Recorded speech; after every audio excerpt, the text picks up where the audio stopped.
Assalamualaikum warahmatullahi wabarakatuh. Perkenalkan, nama saya Fatma Terjuita. Di sini saya akan mempresentasikan mengenai production of extracellular superoxide and hydrogen peroxide by 5 marine species of harmful bloom-forming alga.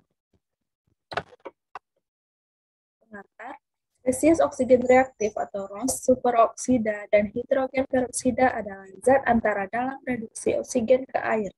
ROS ini adalah oksigen kuat dan reduktor yang membantu interaksi ekologi dan biogeokimia di ROS, berkontribusi pada siklus karbon, mengubah jejak logam vital seperti besi dan mengatur unsur-unsur beracun seperti merkuri.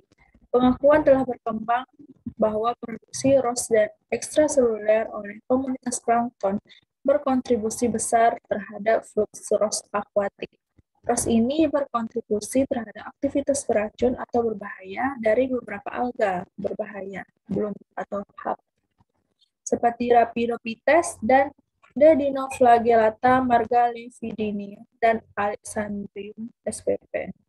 Namun, produksi ROS ekstraseluler oleh spesies HB ini tidak selalu terkait dengan allelopati atau efek. Di dalam Rhapidophyte Satonella marina yang berbahaya, ekstraseluler ROS juga telah terlibat dalam akuisisi nutrisi logam dan autokrin promosi pertumbuhan, konsisten dengan berbagai jenis sel lainnya. Demikian, produksi ROS ekstraseluler oleh spesies HAB mungkin memiliki sekurang dampak pada perairan ekologi dan biogeokimia yang tidak sepenuhnya dipahami. Untuk bahannya itu, pertumbuhan fitoplankton dipantau dengan mengukur fluoresensi klorofil in vivo dengan fluorometer genggam aqua fluor atau desain Turner.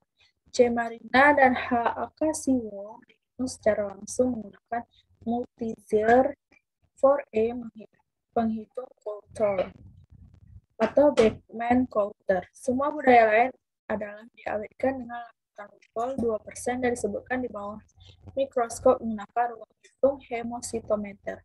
Kultur diambil sampelnya untuk pengukuran ROS dalam paruh pertama periode siang 14 jam selama pertumbuhan eksponensial akhir, kecuali anopageferens yang dianalisis pada titik yang sama dengan siklus diel. Tetapi pada fase log awal, kelimpahan sel ML1 pada saat itu sampling adalah C. marina 1,4 kali 104, H. acacio 1,5 kali 105, K. brevis 5,3 kali 103, Pseudonistia sp 1,0 kali 104, A. anopageferens 2,1 kali 105.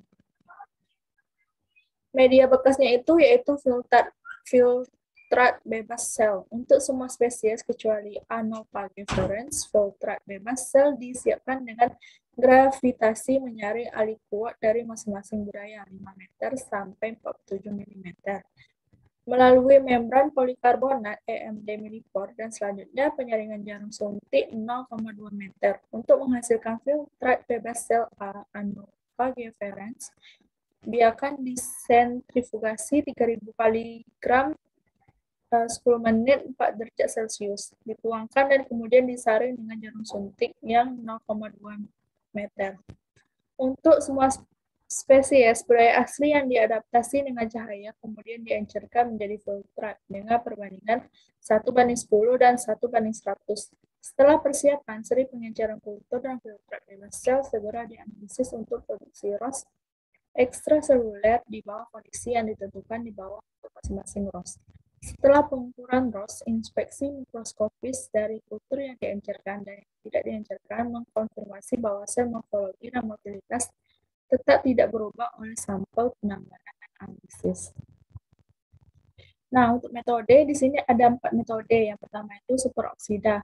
Superoksida ini tingkat produksi superoksida dihitung berdasarkan reaksi spesifik antara superoksida dan chemiluminescent prop-metyl cipridina luciferin analog. Ya, membran selnya itu tidak permeabel. Untuk menghindari kerusakan sel yang relatif besar dan rapuh, diperiksa dalam penelitian ini.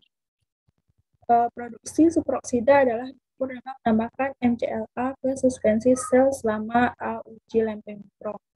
Daripada menggunakan metode analisis injeksi aliran yang telah diterapkan untuk mengukur produksi supraoksida ekstraseluler oleh bakteri yang kecil dan sel fitoplankton pada seri pengenceran kultur dan bebas sel filtrat dianalisis dalam ulangan dalam 96 sumur putih plat dengan penambahan supraoksida dismutase SOT 40 KUL1 untuk menjelaskan autooksidasi MCLA.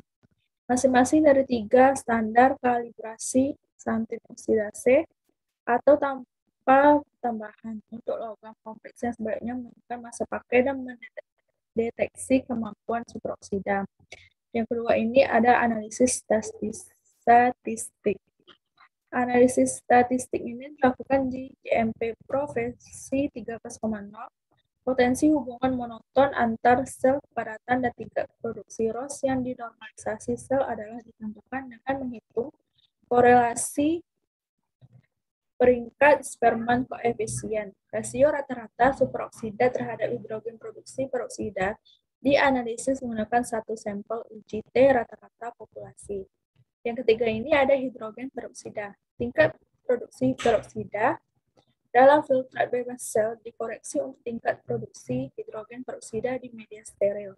Setelah normalisasi kepadatan sel asli murni, tingkat produksi hidrogen peroksida yang dikoreksi rata-rata kurang lebih SE dalam filtrat bebas sel adalah 12 kurang lebih 1 sel F mol, 1,2 kurang lebih 0,1 F mol sel 1H1 dan 0,1 kurang lebih 0,0 F mol sel 1H1. Produksi hidrogen peroksida dalam media steril adalah sufisien untuk menjelaskan generasi hidrogen peroksida dalam filtrat bebas sel Brevis dan Pseudonesia. Yang keempat, ini ada perbandingan produksi supraoksida dan peroksida. Untuk ukuran hidrogen peroksidanya itu utuh diinkubasi dalam cahaya ambien rendah 5 foton μmol M2S1, sedangkan superoksida mengukur MENS dilakukan dalam gelap. Meskipun tesis fotosin mungkin memainkan peran dalam produksi hidrogen peroksida ekstraseluler, cahaya sekitar kemungkinan di bawah titik kompensasi untuk semua spesies, dan karena itu mungkin hanya akan mendukung tingkat fotosintesis minimal yang sebanding dengan kondisi selama analisis peroksida. Hasil untuk gambar 1 itu ada tingkat sel terkait supraoksida ekstraseluler O2 dan hidrogen peroksida H2HA12 produksi oleh organisme yang diperiksa dalam penelitian ini. Yang kedua, untuk tabel 1 ini ada supraoksida ekstraseluler 0,2 dan hidrogen peroksida H2H12 produksi oleh organisme. Gambar kedua, ketergantungan kepadatan sel supraoksida ekstraseluler O-2 dan hidrogen peroksida H2H12 produksi. Koefisien korelasi rank Spearman-Koefisien dan terkait P nilai menggambarkan tingkat monosimitas dalam hubungan antara tingkat produksi supraoksida yang dinormalisasi sel dan kepadatan sel. Dan yang ketiga ini ada perbandingan tingkat produksi supraoksida dan hidrogen peroksida dalam suspensi sel yang diencerkan dan filtrat bebas C. marina, cm, Pseudonesia, PN, AA novaegerans, AA, K. brevis, KB, dan HA pasivo, HA. Bila kesalahan mewakili kesalahan standar rata-rata ulangan biologis, garis diagonal mewakili rasio molar 2:1. Supraoksida terhadap produksi hidrogen peroksida yang diharapkan dari dismutasi supraoksida. Kesimpulan, semua spesies HAB diperiksa dalam penelitian ini menghasilkan ekstraselular supraoksida dan hidrogen peroksida dan tingkat produksi ROS terkait sel berkisar beberapa urutan besarnya di dalam dan di antara organisme. Yang kedua, hubungan terbalik antara produksi ROS yang dinormalisasi sel dan kepadatan sel menunjukkan peran persinyalan yang bergantung pada populasi untuk ROS ini. Dan yang terakhir, supraoksida dengan cepat bereaksi dengan sendirinya untuk menghasilkan hidrogen peroksida yang dapat sepenuhnya menjelaskan IC di dinamisme ROS di K brevis, tetapi oksidan lain yang belum diketahui kemungkinan hadir dalam pseudonychia sp. Sementara reduksitan tambahan mungkin ada di A. anopagerans dan H. acacia. Produksi ROS diamati dalam media bekas menunjuk ke konstituen bebas sel, misalnya enzim dan atau metabolit yang dapat dikembangkan secara target molekuler untuk melacak produksi ROS ekstraseluler. Sekian presentasi saya. Mohon maaf jika ada salah. Wassalamualaikum warahmatullahi wabarakatuh.